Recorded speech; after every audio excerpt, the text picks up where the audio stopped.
নমস্কার। আজ 10 এপ্রিল 2025 সাল। আজকে হোমিওপ্যাথি জগতে প্রবাদ প্রতিম পুরুষ ডক্টর হ্যানিম্যানের আজকে 270তম জন্মজয়ন্তী। সেই সাথে বিশ্ব হোমিওপ্যাথি দিবস।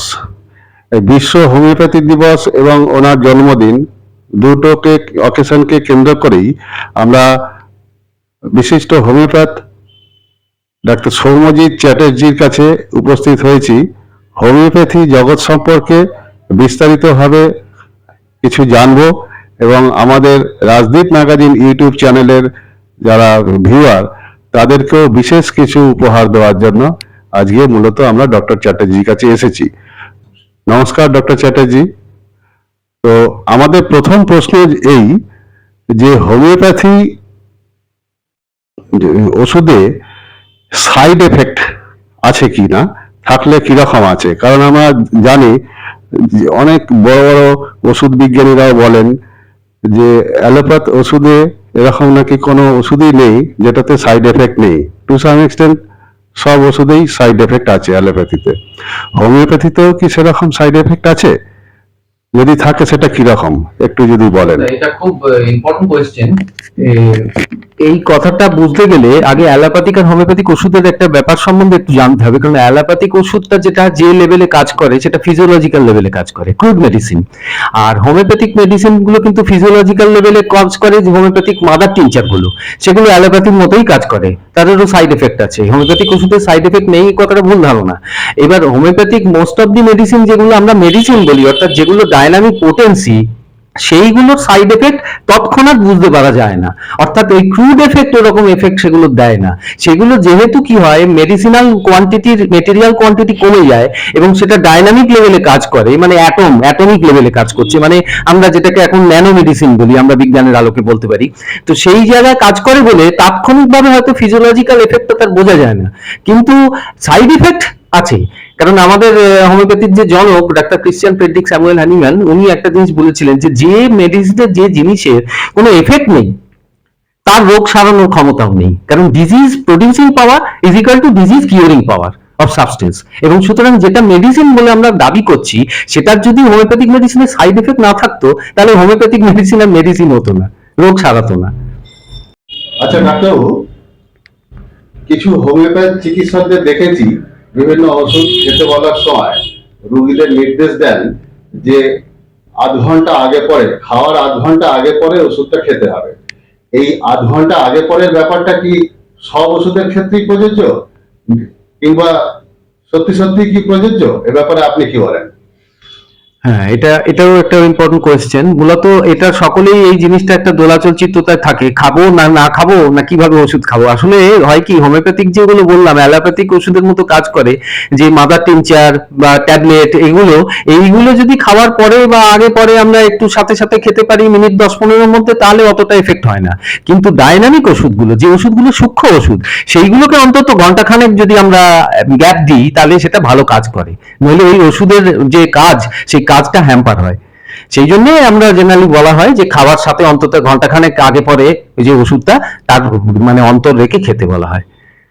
ঠিক আছে ডক্টর চ্যাটার্জি, আরেকটা প্রশ্ন আমার মাথায় ঘুরপাক খাচ্ছে, যেটা বিভিন্ন সময় দেখেছি যারা হোমিওপ্যাথি খান তাদের অনেকের মধ্যেই হয়, যে কিছু কিছু ওষুধ খাওয়ার সময়, খাওয়ার আগে পরে বা খাওয়ার সময়, কিংবা যত দিন ধরে সেই ওষুধের কোর্সটা তার চলবে, 15 দিন বা 1 মাস বা 2 মাস, এই টোটাল সময়সীমার মধ্যেই কিছু কিছু চিকিৎসক, হোমিওপ্যাথিক চিকিৎসক, তাদের রোগীদের নির্দেশ দেন যে টক না খেতে, পেঁয়াজ না খেতে ইত্যাদি। তো সত্যি সত্যি এর কি ভূমিকা আছে? অ্যাকচুয়ালি রেস্ট্রিকশনটা কি সত্যিই খুব দরকার? এ ব্যাপারে আপনি যদি কিছু বলেন। হ্যাঁ, রেস্ট্রিকশনটা সত্যি দরকার, কারণ আমাদের যে হোমিওপ্যাথিক ওষুধ, যে ডাইনামিক ওষুধগুলো, পোটেন্সি গুলো, সূক্ষ্ম মেডিসিন, এটা আমাদের অর্গান অফ মেডিসিন বলে একটা সাবজেক্ট আছে, এবং সেইখানে পরিষ্কারভাবে তার অ্যাফোরিজমে বলা আছে যে যে সমস্ত উগ্র ধরনের জিনিস, উগ্র পারফিউম ইউজ করা যাবে না, তারপর তো ধরুন উগ্র ধরনের পেঁয়াজ, রসুন, হিং, এই ধরনের যেগুলো মেডিসিনাল প্রপার্টি আছে, সেইগুলো যদি এই ওষুধের সাথে, একটা খুব হাই পাওয়ারের ওষুধ হয়তো দেওয়া হয়েছে উচ্চ মাত্রার শক্তির, সেই ওষুধটার সাথে এই খাবারগুলো যদি দেওয়া হয়, তাহলে সেটা সেই ওষুধের মানে যে ফাংশনকে সেটাকে খানিকটা ব্যাহত করে। এই জন্য বলা হয়। তবে ছাড়াও কিছু কিছু ক্ষেত্রে, কিছু স্পেসিফিক মেডিসিনের ক্ষেত্রে ইন্টারাকশন আছে। যেমন ধরুন ব্রাইনিয়া বলে একটা ওষুধ আছে, এই ওষুধটা খেলে আপনি যদি তার সাথে টক খান, তাহলে সেই ওষুধের কাজ আপনার হবে না। ঠিক তেমনি আবার ধরুন আমাদের থুজা বলে একটা ওষুধ আছে, তারপরে যদি আপনি পেঁয়াজ জাতীয় জিনিস খান, পেঁয়াজ রসুন এগুলো খান, তাহলে থুজার ফাংশন কিন্তু অনেকটা হ্যাম্পার হয়। তো এই জন্য এগুলো বলা হয় এটা। আচ্ছা, টকের ব্যাপারে অনেকেই বলেন যেটা, সেটা কি তেঁতুলের টক, তারপরে আপনার ওই পাতিলেবুর টক, চালতার টক, এরকম বিশেষ বিশেষ টকের কি কিছু ভেদাভেদ আছে, না সব রকম টকই বন্ধ? না, সব রকম টক যেমন বললাম, বিশেষ ওষুধ যেমন ডায়রিয়া বললাম, এই ওষুধটার ক্ষেত্রে সাইট্রিক অ্যাসিড, সাইট্রেট লেবুর টক, আপনার টার্টারিক অ্যাসিড ধরুন তেঁতুলে থাকে, আপেলে ম্যালিক অ্যাসিড থাকে, কিন্তু যে কোনো অর্গানিক অ্যাসিডই এটার সাথে কিন্তু কন্ট্রাইন্ডিকেশন, এটা ইন্টারাকশন হবে। সুতরাং ডায়রিয়া খেলে কোনো টকে দেওয়া যাবে না। কিন্তু সব ওষুধের ক্ষেত্রে এটা নেই, সব ওষুধের ক্ষেত্রে নেই। কিছু কিছু টক দেওয়া যায়, সেগুলো চিকিৎসকরা বলে দেন, সেগুলো আমরা বলে দিই, স্পেসিফাই করে দিই। ঠিক আছে, ধন্যবাদ। আচ্ছা, এবার আমার প্রশ্ন যেটা আছে সেটা হচ্ছে যে অ্যাকচুয়ালি একটা খুব মিথ আছে, মিথটা সত্য কিনা জানি না, এর আগেও আপনাকে একবার আমি বলেছিলাম একটা ভিডিওতে, যে যার নেই কোনো গতি সে করে হোমিওপ্যাথি। এই মিথটা কি সত্যি প্রযোজ্য? কেন এই কথাটা বলে এটা একটু জেনে নেবো আপনার থেকে। এর পাশাপাশি আপনি যেটা আপনার থেকে জানতে চাইবো, আমাদের রাজদীপ ম্যাগাজিন ইউটিউব চ্যানেলের দর্শকবৃন্দের জন্য, যে একটা যে কোনো রোগের ক্ষেত্রে স্পেসিফিক ধরুন অস্টিওআর্থ্রাইটিস বা গাউট বা নিউরোলজিক্যাল কিছু ডিজিজ বা ইনসমনিয়া, হ্যাঁ, কনস্টিপেশন ইত্যাদি যে কোনো রোগের ক্ষেত্রেই হোমিওপ্যাথি ওষুধ কতদিন খেতে হয়? আপনারা নির্দিষ্ট সময়সীমা কি বলে দেন, না খেতে খেতে যেই একটু ঠিক হলো বন্ধ করে দেয় patient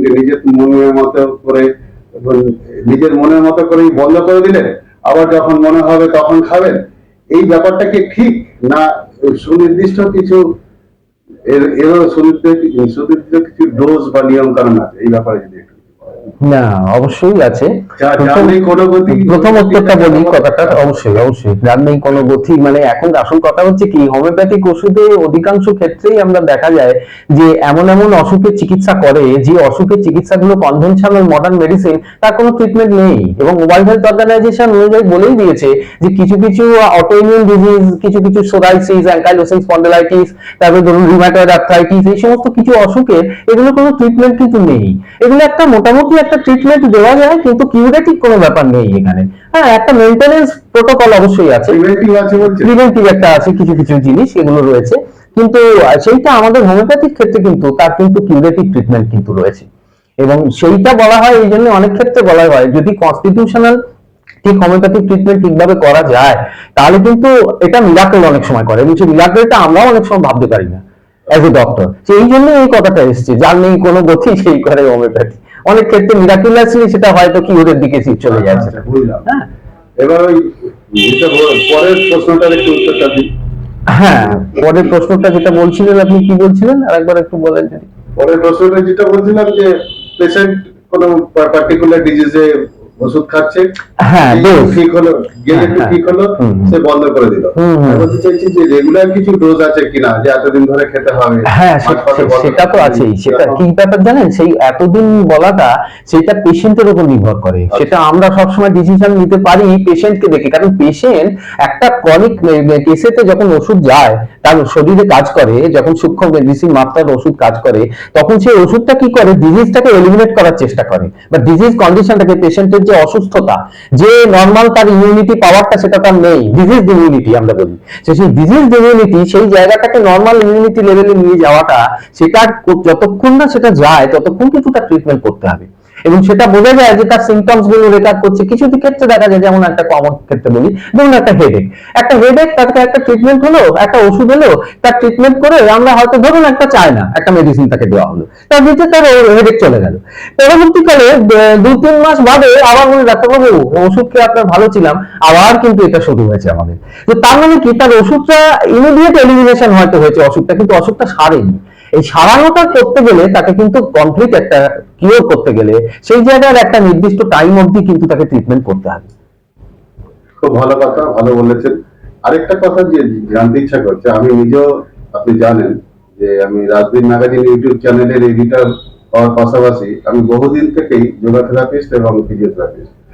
university grant commission Bharat সরকারের, তার আমি রিসোর্স পার্সন 2006 সাল থেকে। তো এই দীর্ঘ পথযাত্রায় আমিও 32 বছর ধরে হেলথের লাইনে আছি, ট্রিটমেন্টের লাইনেও আছি। তা আমাদের শাস্ত্রে বলা হয় যে prevention is better than cure. এই ব্যাপারে আপনি কি বলেন? হ্যাঁ, অবশ্যই prevention is better then cure. কারণ রোগটা হলে, একটা রোগ হলে যে মানে আমরা এই জন্য প্রিভেনশনে কতগুলো লেভেল অফ প্রিভেনশন আছে। Primary prevention, primordial prevention, primary prevention, secondary prevention. ধরুন প্রাইমোরডিয়াল প্রিভেনশন, একটা বাচ্চা যখন হলো, সেই বাচ্চাটার হই সঙ্গে সঙ্গে কিন্তু রোগ হওয়ার চান্স নেই, কিন্তু তার ফ্যামিলি হিস্ট্রিতে যদি হেরিডিটি, ধরুন বাতজ ব্যাধি, বিভিন্ন ধরনের লাইফস্টাইল ডিজিজ, ওবেসিটি, হাইপারটেনশন এগুলো থাকে, তাহলে একটা সময় বাচ্চাটার যখন 50-60 বছর বয়স হবে, সেই বাচ্চাটা কিন্তু এই অসুখ হওয়ার চান্সটা তার 50% থাকবে। সেই জন্য আমরা যদি প্রাইমোরডিয়াল প্রিভেনশন, কোনো রোগ নেই কিন্তু সেই বাচ্চাকে আমরা ছোটবেলা থেকে যদি তাকে যোগাভ্যাস করাই, ঠিকভাবে তাকে খাদ্যাভ্যাস ঠিকভাবে করি, নিয়মানুবর্তিতার মধ্যে চলে, এটাকে বলে লেভেল অফ প্রাইমোরডিয়াল প্রিভেনশন। তাহলে কি হবে, তার পরবর্তীকালে এই অসুখে লাইফস্টাইল ডিজিজের এটা অনেক কমে যাবে। ঠিক কথা। এটা প্রাইমারি প্রিভেনশন। কোনটা প্রাইমারি প্রিভেনশন? হচ্ছে এবার একটা অসুখ হয়তো হচ্ছে, সেই অসুখটা হওয়ার চান্স রয়েছে তার, সেই অসুখটাকে আমরা তার আগে প্রিভেন্ট করলাম, এটা প্রাইমারি প্রিভেনশন। সেকেন্ডারি প্রিভেনশন, অসুখ হয়ে গেছে আর কিছু করার নেই, তখন তার ট্রিটমেন্ট করলে সেই অনুযায়ী তাকে ট্রিটমেন্টটা ঠিকভাবে দিতে হবে, যাতে সেই অসুখ থেকে ফার্দার ডিসেবিলিটির দিকে না যায়। এইভাবে প্রিভেনশন লেভেলটাকে করা হয় আর কি। ঠিক আছে, ধন্যবাদ ডক্টর চ্যাটার্জি। আজ আমার লাস্ট কোশ্চেন হোমিওপ্যাথির জনক হ্যানিম্যান বাবুর ওপরে।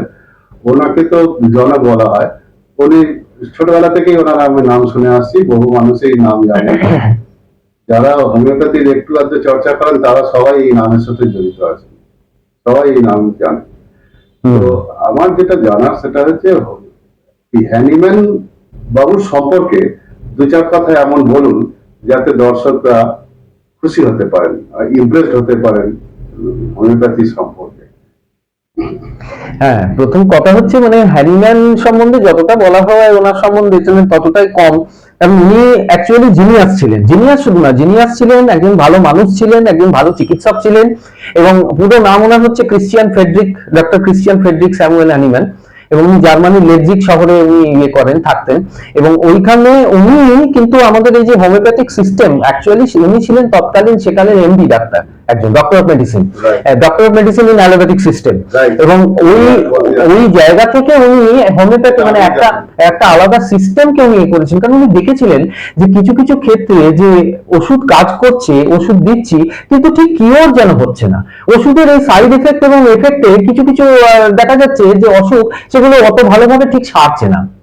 তার সাথে দেখা যাচ্ছে যে অনেক ক্ষেত্রে অসুখ, যে ওষুধ সেই সময় ট্রিটমেন্ট ছিল, যে ট্রিটমেন্ট গুলো ছিল, সেই ওষুধ ট্রিটমেন্ট গুলো সেইগুলোর ক্ষেত্রে মানে অনেক কষ্টসাধ্য ট্রিটমেন্ট, সেগুলো মানে পেশেন্টকে দেখা যেত যে কিওরের পথে, মানে পেশেন্টকে একটা অসুস্থতার পেশেন্ট তার অলরেডি সে কষ্ট পাচ্ছে, এবং তাকে যখন ট্রিটমেন্ট করছি সেই ট্রিটমেন্টের প্রসিডিওর গুলো অনেকখানি মানে কষ্টকর ছিল। এইটা ওনাকে ভাবিয়েছিল যে এমন কোনো ট্রিটমেন্ট পদ্ধতি আছে কি সিস্টেম, যে সিস্টেমে পেশেন্টকে কোনো রকম কষ্ট না দিয়ে তাকে কিওরের দিকে নিয়ে যাওয়া যায়। তো সেইটা উনি এইটা করতে গিয়ে এইটা উনি আবিষ্কার করেন হোমিওপ্যাথি। এবং যেখানে দেখা যায় যে একটা সিমিলার যদি সিমটম ট্রিটমেন্টের তার মধ্যে পেশেন্টের শরীরে তৈরি করা যায়, তাহলে একটা সিমিলার সিমটম মানে রোগের মতো সিমটম, যেগুলো যদি একটা ওষুধ দিয়ে, ওষুধের মতো জিনিস যখন শরীরে প্রয়োগ করা হয়, সিমিলার সিমটম তৈরি করে। এবং সেই ওষুধটা সেই রোগেতে যদি সেই সিমিলার সিমটম গুলো থাকে, তখন সেই ওষুধটাই ব্যবহার করা হয়। এবং এইভাবে মানে যেটাকে বিষে বিষক্ষয় বলা হয়, এই পদ্ধতি ল অফ সিমিলার যেটাকে বলা হয়। তো সেই ল অফ সিমিলার দিয়ে, অর্থাৎ আমরা যে ওষুধগুলো দিয়ে ট্রিটমেন্ট করি সাধারণ সুস্থ মানুষের অবস্থায় যদি সেই ওষুধটা তাকে দিই, তাকে এই রোগাক্রান্ত অবস্থার মতো যে সিমটম গুলো সেগুলোই তৈরি হবে। তো সেক্ষেত্রে আমরা এইভাবে উনি এই পদ্ধতিটাকে আবিষ্কার করলেন, এবং ওই ওষুধের মাত্রাকে খুব সূক্ষ্ম মাত্রায় ওষুধ, মানে যেটা দেখা যায় অ্যাটমিক লেভেলে, এনার্জি লেভেলে কাজ করছে, ডাইনামিক লেভেলে কাজ করে, এবং সেইভাবে উনি এই ট্রিটমেন্ট পদ্ধতিটা আবিষ্কার করলেন, যেটা ওয়ার্ল্ড ফেমাস হলো। প্রথমেই হননি, অনেক ক্রিটিসিজম, অনেক কিছু ওনাকে সহ্য করতে হয়েছিল, কিন্তু সেগুলো দেখে উনি কিন্তু থেমে থাকেন। আমাদেরই ক্ষেত্রে অবশ্যই উনি থেমে থাকেননি, এটাই কথা। উনি পরবর্তীকালে এই সিস্টেম অফ মেডিসিনটাকে মানে ডে বাই ডে ডেভেলপ করে গেছেন, এবং লাস্ট অর্গানল অফ মেডিসিন 6th এডিশনে উনি দিয়ে গেছেন যে 0 বাই পোটেন্সি, যেটাকে বলা হয় 50 মিলিসিমাল পোটেন্সি, আরো সূক্ষ্মতর মাত্রায় ওষুধ দিয়ে কিভাবে মানুষকে তার শরীর থেকে রোগকে নির্মূল করা যায় সেটা উনি দেখিয়ে গেছেন। অনেক ধন্যবাদ। হ্যানিম্যান বাবুর সম্পর্কে অনেক কিছু জানলাম, শ্রদ্ধায় মন ভরে গেল। আপনাকেও অনেক ধন্যবাদ জানাচ্ছি রাজদীপ ম্যাগাজিন ইউটিউব চ্যানেলের পক্ষ থেকে। আমার তরফ থেকে